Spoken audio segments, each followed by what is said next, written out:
We're about to dive into the incredible story of an artist who didn't just write music, she built entirely new worlds. And this isn't just about some hit songs. It's a deep dive into a systematic framework for breaking reality to build your true identity. This one sentence, this captures everything. Just imagine it for a second. The year is 1993. You're Bjork. You're the lead singer of the Sugarcubes, one of the most celebrated alternative bands on the entire planet. The world is yours for the taking. And what do? You throw it all away. Why? Because the very thing that made you famous, that rock and roll guitar sound, it started to feel less like a tool and more like a cage. See, she didn't move to London to chase a bigger stage. She moved there to become an engineer of sound, of her own identity, and really of a whole new reality. And right there, that's where the Björk Framework was born. Now, this isn't some marketing slogan. It's a core belief system that your identity isn't something you just find. It's something you have to meticulously engineer. And for her, it all kicked off the moment she stopped apologizing for her otherness and started weaponizing it. I mean, while the rest of the 90s were stuck in grunge and rock cliches, Björk was listening to something totally different. The sounds of microchips, distant church bells, human heartbeats. And she realized that the ultimate power isn't about fitting into a mold. It's about having the guts to smash it to pieces just to see what's inside. Now, to really understand this radical mindset, we have to go back, way back, to where it was all forged, in the intense friction of her childhood. This decision, it didn't just come out of nowhere. It was built on a foundation of deep, almost daily conflict. Before she was an icon, Björk was a kid living in two completely opposite universes. Seriously, on one side, she was raised in a hippie commune in Iceland, a world with no walls, no rules, just pure, unstructured freedom and a lot of emotional chaos. But then, on the other side, she spent her days trapped in maybe the most rigid environment you can imagine, a classical music conservatory. They called her a prodigy by age 11, celebrated her technical skill. But she felt this soul-crushing disconnect with what she called the standard European music history. It just wasn't her history. She was a total outsider right there in her own classroom. So her escape wasn't into another style of music. It was into the wild. She basically rejected the classroom and found her real teacher out in the volcanic landscapes of Iceland. The lava fields, they became her forge. Instead of trying to behave and fit into the neat little boxes of music theory, she would walk for miles and miles through the wilderness. And out there, she had this huge realization. Nature doesn't have a neat verse-chorus-verse structure. It has cycles. It has patterns. It has this pure, undeniable logic that the pop songs on the radio were completely ignoring. And that realization led to this profound shift in her whole method. She completely stopped trying to follow a genre, and instead she started to explore what she called emotional physics. This was her system for deconstructing the actual rules of sound. She began treating her own voice not as something to perfect in a classical way, but as just another instrument, one that could be taken apart, studied, and rebuilt from the ground up to express that raw, elemental logic she found in nature. This wasn't just rebellion for the sake of it. This was a systematic search for a truer frequency. So out of this constant battle between freedom and structure, this powerful new philosophy started to emerge. And this would become the operating system for the rest of her entire career. She called it Techno-Animism. And at its core, it's a complete rejection of the idea that technology and nature are separate worlds. For Björk, technology isn't cold or sterile. It's just a new, really powerful medium for expressing the soul. She started to operate under this new guiding principle. Nature is the ultimate engineer. Think about it. A microchip, with all its intricate logic, isn't that different from a snowflake? An electronic beat isn't so different from a human heartbeat. It's all part of the same living, breathing system. And this perfectly illustrates the second part of her philosophy, radical emotional precision. This isn't just about being emotional.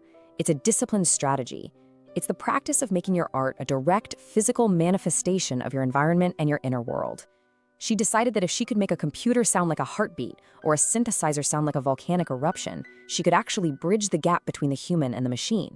And in doing that, she could create a sound that was more honest, more real than any guitar chord could ever be. So how did this big, abstract philosophy become a real, tangible, day-to-day system for creating things?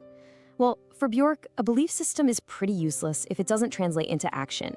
She started treating her studio not as a place to just write songs, but as a laboratory for building entire worlds. Her process starts with this really rigorous system of location-based composition. She famously refuses to write music sitting at a desk. Instead, she walks. She hikes through mountains, along coastlines, and she lets the physical environment dictate the music. She literally matches her melodies to the rhythm of her own breath, to the pace of her footsteps. She's using the wind, the waves, the sounds of the earth itself as her metronome. This makes sure the music never feels manufactured. It feels like it grew right out of the soil. Okay, another pillar of her system is this habit she calls collaborative satellites. To make sure she never gets too comfortable or stylistically stale, she systematically rotates her entire team of producers and collaborators for every single project. She intentionally introduces what she calls controlled chaos right into her process. And this instability, it isn't a flaw in the system, it is the system. It's the engine of her evolution. It forces her to constantly learn, to be challenged, and to just obliterate the boundaries of her own sound. And this quote just says it all, doesn't it? The music industry is obsessed with formulas, with repeating what works. Bjork is obsessed with invention. This obsession led her to actually commission the creation of custom instruments, like the gravity harps. These are giant swinging pendulums that create music from the pull of the earth itself. I mean, wow, she wasn't just making music, she was changing the very tools we use to make it. So, what was the ultimate payoff for all of this? For this rigorous, unconventional framework? It wasn't just a string of critically acclaimed albums. No, it was a complete and total transformation of what an artist could even be in the modern world. For years, the media had tried to trap her in this simple, single story. You know the one. She was the quirky pixie, the eccentric girl from Iceland. But through her framework, she completely shattered that image. She broke free from the lazy label of singer and became the architect of a new digital soul. A multimedia scientist, an inventor, and a world builder who proved that an artist could be just as much of a technologist and a philosopher as they are a performer. Her legacy is just profound. She completely destroyed the myth that female artists, especially, have to be simple or accessible to be successful. She proved that complexity is its own form of power. I mean, this is a woman who made a global movement out of wearing a swan dress, an act of pure, radical vulnerability and artistic defiance. She released an entire album, Medulla, made almost entirely from the human voice, and it was a massive worldwide success. She showed everyone that refusing to be limited is the ultimate breakthrough. And this is the part where her story stops being just about her and becomes a practical guide for our own lives. Her framework is really a blueprint for anyone who feels like they're being flattened by expectations. So I want you to ask yourself this question. Really think about it. What's a rule in your own work, in your own life, that's limiting your growth?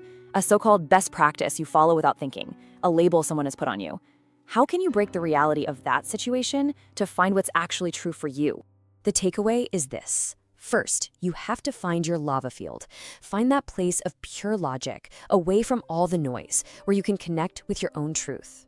Second, have the courage to break the version of you that the world is comfortable with. Your real power is directly tied to your ability to evolve beyond the labels people give you. And finally, remember that you are more than just a role. You are a world builder. When you raise your level of experimentation, you become the master of your own frequency. Because in the end, that's the core lesson of the Bjork Framework. The world will hand you a default reality, a pre-written role, but you do not have to accept it. Reality is a choice, and your identity is the code for your greatness. Go build your planet.